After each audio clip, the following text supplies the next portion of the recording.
Welcome back to the Unclenched podcast. On today's show, Ashley and Kimberley reflect on Season 2, looking back on all their crazy stories and special guests, and invite our listeners to tune into Season 3, kicking off this fall. Hey everybody, and welcome back to Unclenched. I'm your co-host, Ashley. And I am your co-hostess, the mostest, Kimberly.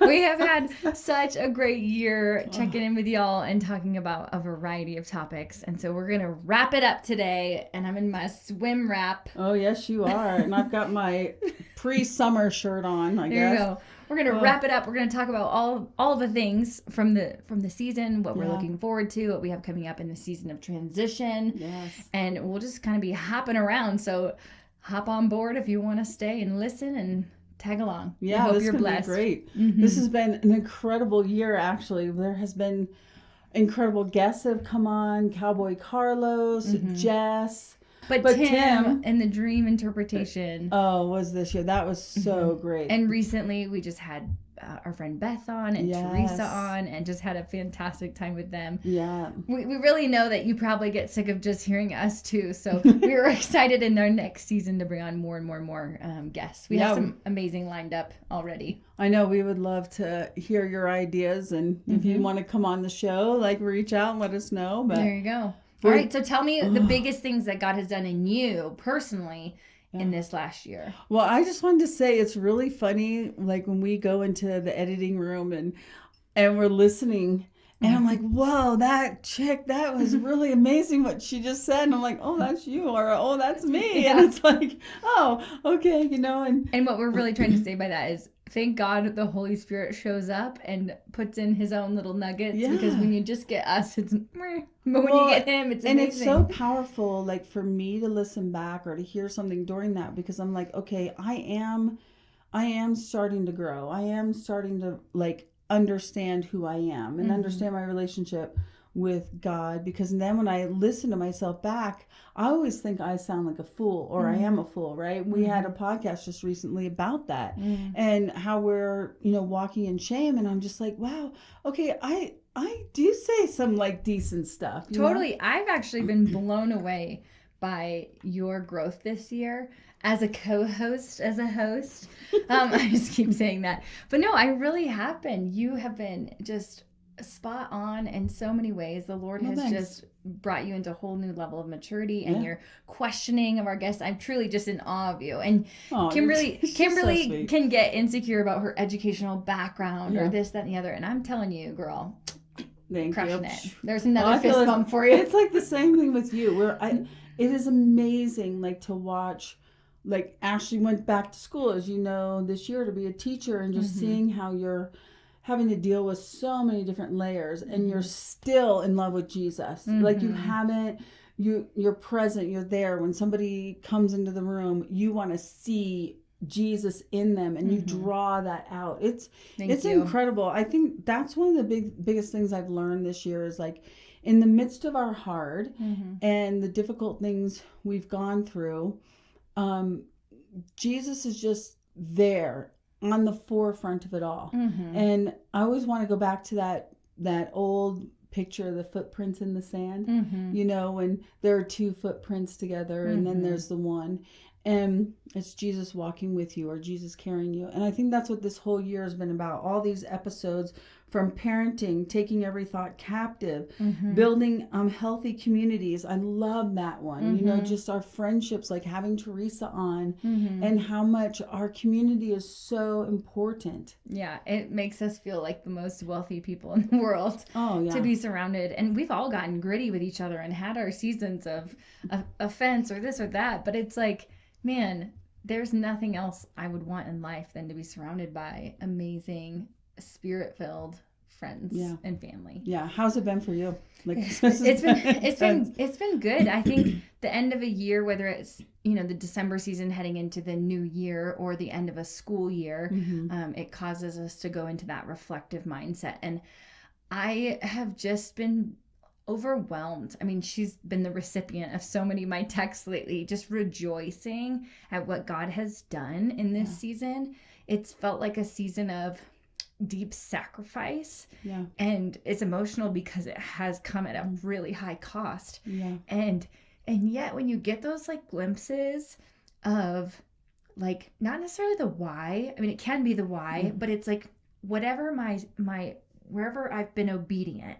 I don't always have to know the why or get to know the why for that season, but when I get to see those little glimpses of fruit, I'm like, whoa, Yes. that was amazing to be a part of. And that was really cool. That 1 minute parking lot conversation, or that 5-minute hallway conversation, or that, I mean, I could go on for hours telling you stories, but in the midst, God's used every situation to prune and refine me. Oh, yeah. Like you have seen it. Oh, yeah. It has been such a pruning season, and every place of hard, I've been able to see like, whoa, oh, God wants me to be okay with that. He wants me to be able to handle that situation when people try to take your words and twist and use them or weaponize them or whatever, because we are essentially on a public stage, even though it's a small platform. Yeah. We're, you know what I mean? So he's just giving me opportunities to flex all of these new muscles, and how do I respond? And ooh, that was really yucky and in the moment and in my flesh. And hey, what does it look like to step back for a second and ask God how to respond? And ooh, that's better. Right. And it tends to have a better outcome. So I've enjoyed, as hard and as insanely intense as it's been, I have thoroughly enjoyed all of the pruning and the refining that's come from this season and the realignment of so many things. Yeah. So there's my monologue. Well, and it's been great because you have really learned to stop for the one. And that even though you have an audience of 150, it's the one that's meant the most. Not that all the kids don't, but it's the one that he keeps stopping you for. And that's one of the things that I think this whole season has been about. Are you willing to stop for the one? Are you willing to be at a bachelorette party and talk about Jesus? Are you willing to fast in the hard thing, to see the joyous thing, to see how God is changing marriages and relationships? And then just, I mean, the laughter, the joy and the laughter in all of this, even when we go away with our friends. And I mean, we're in a 20, 30, 40-minute laughter, holy laughter that we can't even get ourselves out of it, and then, it's, to me, it's so profound. Like we kind of started last summer with kicking off at our friend Teresa's house in this place of incredible laughter and joy, and then we're gonna end it getting together with them on Sunday, and then framed our year. It did. It framed our year, and I mean, this has been like for me, like one of my toughest years. Like just trying to be a new person after the West Nile and all of that, right? And maintaining some level of like, who am I now? Because it really changed me. It was really cool. You've commented on how it's calmed you down a lot, right? It powered me down so much. And it's given me more of like appreciation for the moments. I mean, I still get amped up at times, but like I'm like it feels really good when Don walks in the room and just to be able to smile at each other.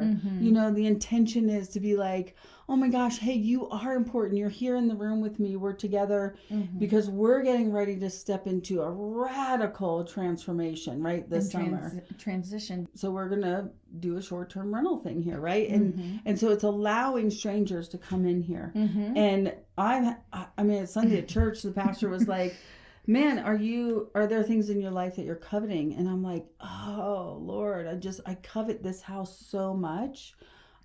Just because we've seen people's lives radically change from this home and people getting married from this home, right? This has been an incredible season of that. So I want to testify to that. When I come into your home, it is a safe haven. It is this tucked away place, and it's the town itself no one even really knows about. It's hidden.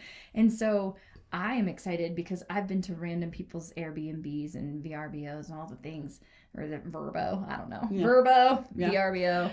Anyway, I've been, and you step in and you can feel the atmosphere. Thank you. You can feel what's in that space. And I'm excited, not only on a heart level that shows your maturity and like, hey, we're good. Our house is what it is, and it carries this atmosphere, and you're going to let other people experience that, and they may not have words to explain why they're healed here, why they're delivered here, why something comes up, but it's going to happen. Yeah. So, and I'm just even praying that they're gonna bless us and bless this home as well and our land, and so that's super exciting. So if you do come here to rent, behave.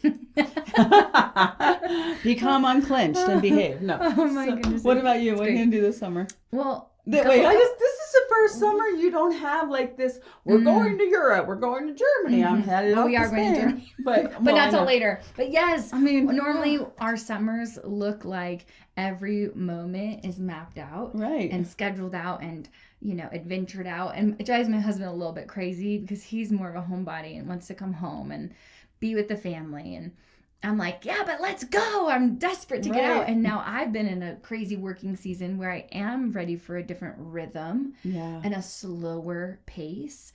And I want to bring some balance and restoration back to my body and my spirit after, being at such a hyped up level for months. So I'm excited. I think the Lord's just really calling me to tend to the home, tend to my body and my temple, and tend to the relationships that matter most. Yeah. And there's a song, I can't remember who sings it, but it's like, tend the garden of my heart. And I'm like, I should do a garden this year. And a friend inspired this, but I just want to tend to the things that matter most. I want to get back to the roots. And I'm also excited for some adventure sprinkled in there as well. But just, there's some relationships. Are you excited about my 60th birthday? I'm pumped. Because I'm gonna be 60. I'm pumped. I've been telling y'all I'm almost 60. I am so pumped for her birthday because it is like my style of birthday. So we're going to celebrate Kimberley. Really looking forward to that. And then I'm going to start telling everybody I'm 65. She's going to say I'm almost 65 as soon as she's 60. And I'm going to go barf. Yeah. Can we just be in this moment? So yeah, lots of transition for you. Yeah. Lots of transition for me. But this is going to be so great because I'm excited to see what God's going to do over the summer with the kids and my kids. And Don and I's relationship, and then us pulling away, and then, not being here all the time for our grandkids is really kind of hard. Yeah. On both sides. Oh, yeah. And then, we had Beth on, and she was amazing. I was like, okay. She said that her book, these 4 keys in her book, with being with God is so important, and raising your kids. And raising your kids, I'm like, I actually want to go through it. I just joined the thing, so you should join it starting in September. I know. August. And this would be so fun for Don and I just to read the book together, and because we're trying to find little books and devotions to do, and I'm like, why not go into it with a kid's spirit? We're going to be in Florida, and we're not drinking anymore, so we're going to really need some crafts.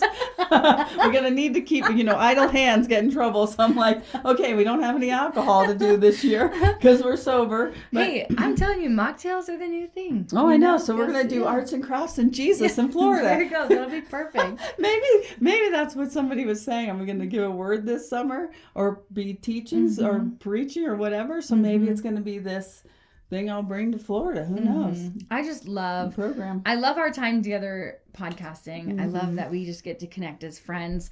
But I also love looking back on the year and looking at the times that we've gone and ministered. And when we're in that prayer room that one day, praying over people and then going out, for Jess's bachelorette party. I'm excited because during the summer season, that's when we tend to have a lot of street evangelism opportunities. Yeah. We typically don't go out intentionally. It just happens whenever we're together. So I can't wait for those. I'll be here for that. We'll just do those. You'll have to come up to Twin Lakes because we're going to hang out there. I was trying to think how many podcasts will we have done this year? Was it 40? This year alone, well, we're at 50. We're at what? 60. This will be 60. Total. Hold on. This will be 61. Yeah. So we're going to wrap it up at 61, I believe. But that's an exciting accomplishment. Cheers to Team Unclenched and producer Dawn. Do you have a favorite one? If you go back, you're putting me on the spot right now, but there were 2 recently. Assuming makes an bleep. Oh, I really enjoyed that one. Why did you like that one? Because I always say that. I think it was just one that I've listened to more recently, and I don't often listen to our own podcast. Right. but it just made me laugh. It was playful and engaging. And do you have a favorite? I really liked when about taking every thought captive, and that seems to be like our big theme. I mean, because man, my thoughts are like, whoa, hey, don't come up in my head, because you don't want to be a part of that party. And learning how to like, okay, I'm not a terrible person because these thoughts come in. I'm like what Teresa said, I'm going to start having compassion for myself. And I just got super excited. Like, okay, I'm taking every thought captive, and oh, that little part of me has been saved and redeemed, and I can remember, and I can start speaking life to myself. I love that. Yeah. That gets me all amped up and excited. Yes, that I don't have to be in condemnation, and I can just get curious, like we said. Yeah, get curious. We've had so much fun. I'm telling you, to do life with a friend like this is out of this world, and it's just amazing. And we appreciate you tuning in, week out. Yes. And let us know if you have show ideas. Send us a message. We're happy to do prayer sessions. Reach out to us. Yes. Anything else? I think you covered it. That's it. It was good. Cheers to the summer sun and soaking in it, and on be blessed. And thanks for joining us here on Unclenched. See you next season. Have a Peace good out. summer. Happy summer. And just like that, it's a wrap on Season 2. We hope you've enjoyed all of the episodes of this year's season. The Unclenched podcast will return again next fall, but until then, have a great summer, and we'll see you next time on the Unclenched podcast.